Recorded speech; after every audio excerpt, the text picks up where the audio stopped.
हाय नमस्कार लोगोफोर नोंथांमोन बयखौबो भिउ ब्लग इउटुब चेनेलाव बराय जाबाय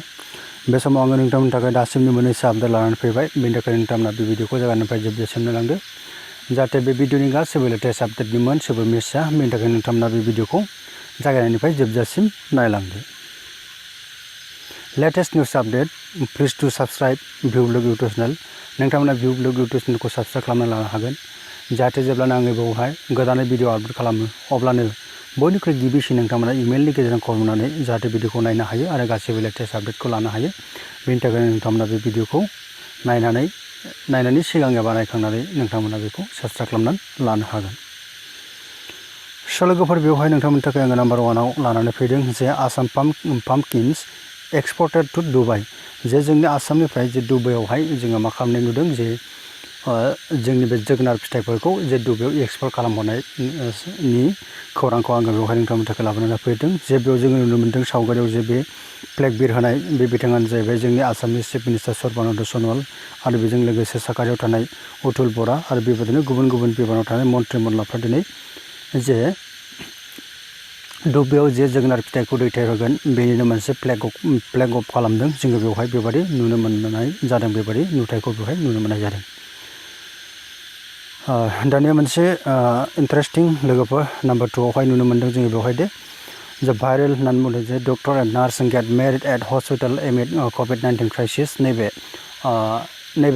COVID-19 संकटनि गेजेरावनो जे सानै व्यक्तिनि जुलि जानायखौ जोङो हस्पिटालाव जुलि जानायखौ जोङो बेवहाय नुनो मोननाय जादों जे बेवहाय खौरां सफैदों जे भाइरेल जादों ससियेल मिडियाफ्राव जोबोद इन्टारेस्टिं जादों जोङो बेखौहाय मोन्थिनानै जे खौरांखौ जे हस्पिटालावबो जे दिनै जुलि जादों बेनो रेकर्ड गिबि खेबनि रेकर्ड होननानै जोङो बुंनो हायो जे बेनो जाहैबाय जे लन्डनावहाय मोनसे हस्पिटालावहाय जे बे जुलि जानाय खौरांखौ जोङो मोननाय जादों बेवहाय जोङो नायब्ला नुनो मोनगोन जे बेवहाय एकर्डिं टु BBC होननानै बुंदों जे जन टिपिं 34 इयार्सनि सासे डक्टर आरो आनालान नाबारतनम होननाय सासे जे 30 इयार्सनि सासे हिन्जावसा जे बियो जुलि जानायखौ जोङो बेवहाय नुनो मोन्दों प्लान्स टु वेट इन आगस्ट मान्थआवहाय फैबाय थानाय मान्थआवहाय जुलि जानायनि खौरांमोन नाथाय बेवहाय बिसोरो सानबाय जे गावसिनि गार्जेनफ्रा जे श्रीलंकानिफ्राय आरो बेबायदिनो नर्दार्न आयारलेण्डनिफ्राय फैनांगौआ बे सम्भब जानाय नंलिया बेनिखायनो बिसोरो बे समावनो जुलिखौ लानायखौ जोङो बेवहाय नुनो मोन्दों नोंथांमोना बेनिनो सावगारिखौ नैबेवहाय नुनो मोन्दों नैबेखौ नायोब्ला नुनो मोनगोन नोंथांमोना बेनो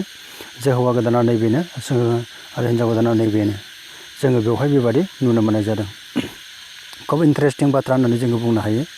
UK आव बियो लन्डनाव जादों बेबादि जानायखौ जोङो नुनो मोन्दों आरो ससियेल मिडियाफ्राव गोसारनानै गोबां इन्टारेस्टिं जागासिनो दङ दानि सोलिफु ससियेल मिडियायाव आरो दानिया नोंथांमोना आंजों लोगोसे नायफानो हागोन नाम्बार 3 आवहाय बेयाव जोङो नायोब्ला नुनो मोनगोन जे इन्डियास लकास्ट nightmare spread to Maharashtra UP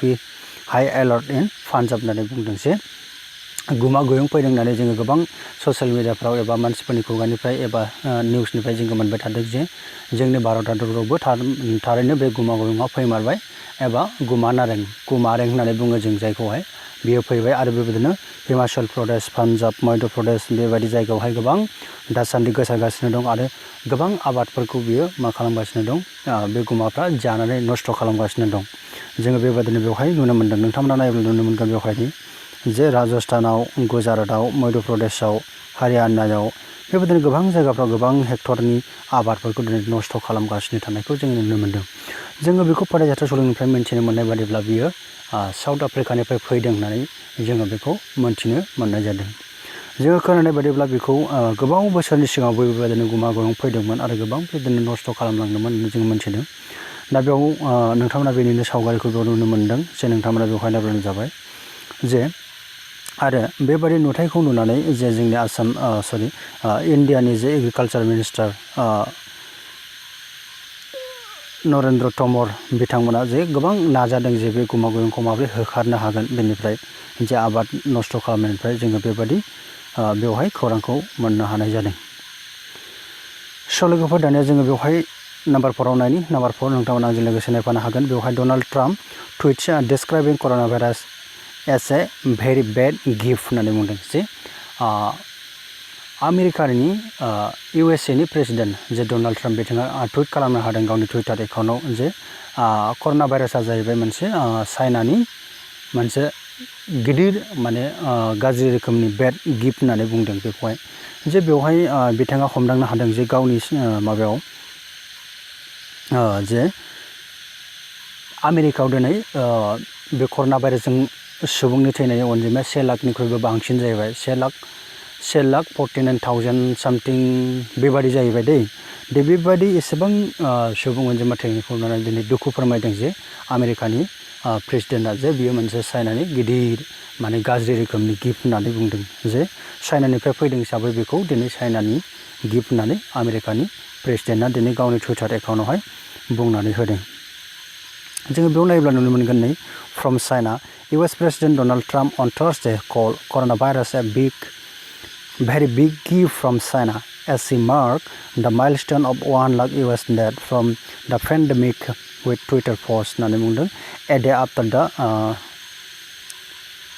threshold was reached and his silence note जे बेबादि जोङो बेवहाय नुनो मोननाय जादों दाना नोंथांमोना जों लोगोसे नायफानो हागोन नम्बर 5 आवहाय बेवहाय जोंनि आसामाव दासिमाव नैबे भिडिअखौ बानायसान्दियाव जे 25 निउ केसेस मोननाय जादों COVID-19 केसेस आरो बेखौ लाफानानै दिनै जोंनि आसामनि कर'ना भाइरासनि केसेसआ जाहैबाय 856 सिम दावखोनायखौ जोङो नुनो मोनदों दा बेयाव जे बे हेमन्त बिश्व शर्माया गावनि टुइटार एकाउन्टआव बेखौ फोसावनानै होदों जे बेयाव नायोब्ला नुनो मोनगोन 25 new cases of COVID-19 positive होननानै मोनो बेनो जाहैबाय जे कामरुप मेट्र'निफ्राय 13 आरो काछारनिफ्राय 4 धेमाजिनिफ्राय 3 बरपेटानिफ्राय 3 क'क्राझारनिफ्राय 2 जोङो बेवहाय नुनो मोनदों जे क'क्राझारनिफ्राय 2 मोनदों अब्ला जोंनि बे BTDआवबो गोबां बेबायदिनो कर'ना भाइरास पजिटिभ मोननायखौ जोङो बारायनायखौ नुनो मोनदों बेनिखायनो लोगोफोर नोंथांमोना बयबो हुसियार जानानै थानांगोन नङाब्ला जोङो बे बेरामनि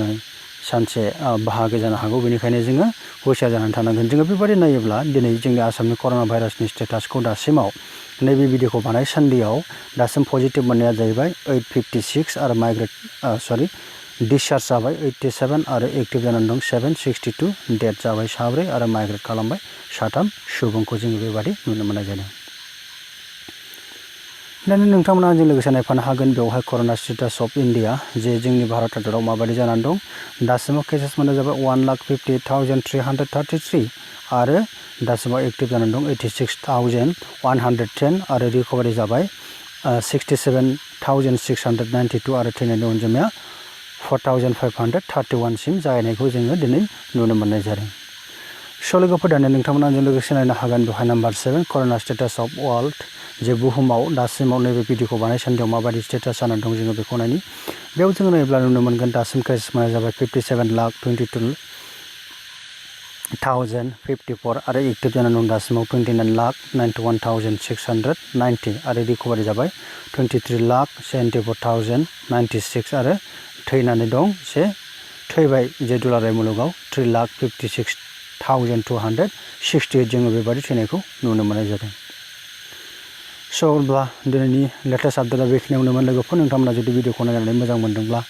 लाइक खालामदो शेयार खालामदो कमेन्ट खालामदो आरो नोंथांमोना आंखौ हेफाजाब खालामनो जायफ्रा गोसो दं नोंथांमोना बे भिडिअखौ